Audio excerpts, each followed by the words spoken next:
Hello guys, कैसे हो? आशा करते हैं आप लोग बहुत अच्छे होंगे। और आज हम लोग अपने जो रिवीजन का वीडियोस चल रहा था, इस रिवीजन के वीडियोस में हम लोग प्रीवियस ईयर 2023 में आ गए हैं और प्रीवियस ईयर 2023 का आज हम लोग दूसरा लेक्चर देख रहे हैं, जिसमें हम लोग बहुविकल्पी प्रश्नों का हल कर रहे हैं। और ये इतना उपयोगी है, इतना बढ़िया है कि आपको तैयारी करने की जरूरत ही नहीं पड़ेगी और धीरे धीरे आपका सारा का सारा तैयार हो जाएगा। और आने वाले कुछ ही दिनों में आपका पेपर है, तो आपको फिर ज़्यादा मेहनत कुछ भी नहीं करना पड़ेगा और देखते देखते ही आपका सारा का सारा जो पोर्शन है तैयार हो जाएगा। तो चलते हैं क्वेश्चन की तरफ। क्या क्वेश्चन कह रहा? प्रश्नोत्तर प्रवृत्ति के जनक कौन है? प्रश्नोत्तर प्रवृत्ति मतलब प्रश्नोत्तर विधि के जनक कौन है? इसका आंसर तो आप जानते ही होंगे, पिछले कई वीडियोज में भी मैंने बताया था। कौन होता है?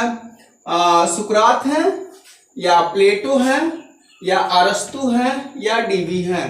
तो प्रश्नोत्तर प्रवृत्ति के जो जनक माने जाते हैं, कौन माने जाते हैं? सुकरात। आप जानते हैं सुकरात एक यूनानी दार्शनिक थे जिन्होंने प्रश्नोत्तर प्रवृत्ति को बहुत ही प्रमुखता से स्थान दिया था। और वो गलियों चौराहों और जगहों पे खड़े होकर के लोगों से बातें करते थे, लोगों से प्रश्न पूछते थे, लोगों से उत्तर देते थे। और उनका मानना था प्रश्नोत्तर के द्वारा लोगों के ज्ञान में वृद्धि होती है, लोग अपने बारे में सोचते हैं और उनकी जो मानसिक शक्ति होता है वो विकसित होती है। तो प्रश्नोत्तर प्रवृत्ति के जनक सुकरात थे। दूसरा क्या कह रहा? निदान की प्रक्रिया से संपादित होता है। ये क्वेश्चन बहुत इंपॉर्टेंट है। कह रहा निदान की प्रक्रिया से संपादित होता है। निदान की प्रक्रिया से क्या संपादित होता है? आप जानते हैं निदान एक चिकित्सा के क्षेत्र का शब्द है और ये इसका प्रयोग यहाँ पे शिक्षा के क्षेत्र में किया जा रहा। तो जिस तरह से निदान का प्रयोग चिकित्सा में किया जाता है, तो जो चिकित्सक होता है पहले जो मरीज होता है उसका क्या करता है?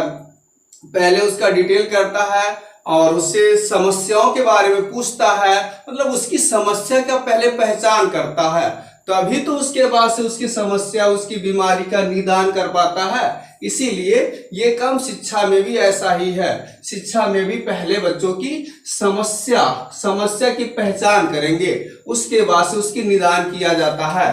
तो इस तरह से यहाँ पर भी ऑप्शन पहला सही होगा।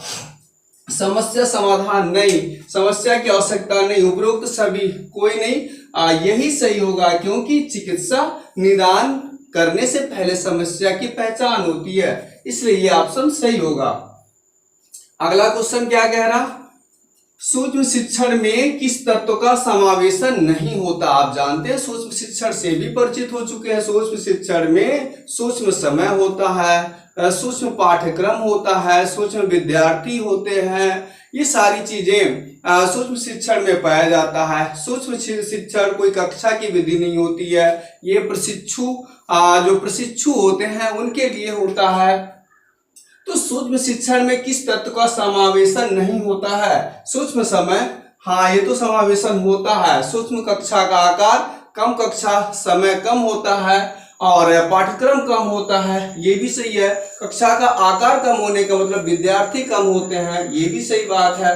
बृहद पाठ्यक्रम ये नहीं है, बृहद पाठ्यक्रम नहीं होता है। पाठ्यक्रम भी सूक्ष्म ही होता है, केवल एक ही पाठ्यक्रम पे आधारित होता है, तो ये ऑप्शन नहीं होगा। अभ्यास आधारित शिक्षण, शिक्षण तो हर शिक्षण में अभ्यास होता है, ये तो सही होगा ही। अगला क्या कह रहा?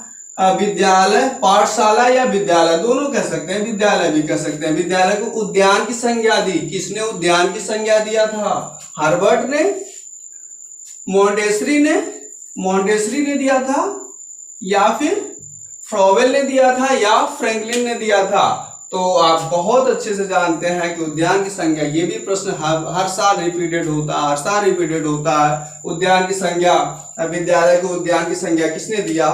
तो सही ऑप्शन फ्रॉवेल थे। अगला क्या कह रहा, व्याख्यान विधि में छात्र बने रहते हैं। व्याख्यान विधि में छात्र कैसे होते हैं, कैसे बने रहते हैं? व्याख्यान विधि में छात्र कैसे बने रहते हैं? सक्रिय बने रहते हैं, उत्साही बने रहते हैं, क्रियाशील बने रहते हैं या निष्क्रिय बने रहते हैं? आप जानते हैं व्याख्यान विधि में शिक्षक जो होता है व्याख्या करता है, तो छात्र तो उसको सुनते हैं, ध्यान से सुनते हैं, समझते हैं, तो वहां पे छात्र निष्क्रिय बने होते हैं। अगला क्वेश्चन क्या कह रहा, प्राचीन कालीन शिक्षण विधियां थी। तो प्राचीन कालीन शिक्षण विधि कौन थी? इसमें आप ऑप्शन देख सकते हैं, पाठ्यक्रम केंद्रित शिक्षण विधियां। पाठ्यक्रम केंद्रित तो जो है रहता ही है, लेकिन प्रमुख आंसर यहाँ कहा जाए तो शिक्षक केंद्रित हुआ करता था। प्राचीन कालीन जो विधियां होती थी शिक्षक केंद्रित होती थी। शिक्षकों को मुख्य माना जाता था, केंद्र में माना जाता, और विद्यार्थी जो होते थे वो विद्यार्थी केंद्रित नहीं था। पाठ्य वस्तु केंद्रित ये भी नहीं, बाल केंद्रित नहीं। बाल केंद्रित तो आधुनिक जो शिक्षा पद्धति है ये है, ये बाल केंद्रित नहीं हो सकता। इस तरह से प्राचीन कालीन शिक्षण विधियां जो थी शिक्षक केंद्रित हुआ करती थी। इस तरह से आज हम लोगों ने बस छोटा सा वीडियो बनाया और देखा कि ये जो इम्पोर्टेंट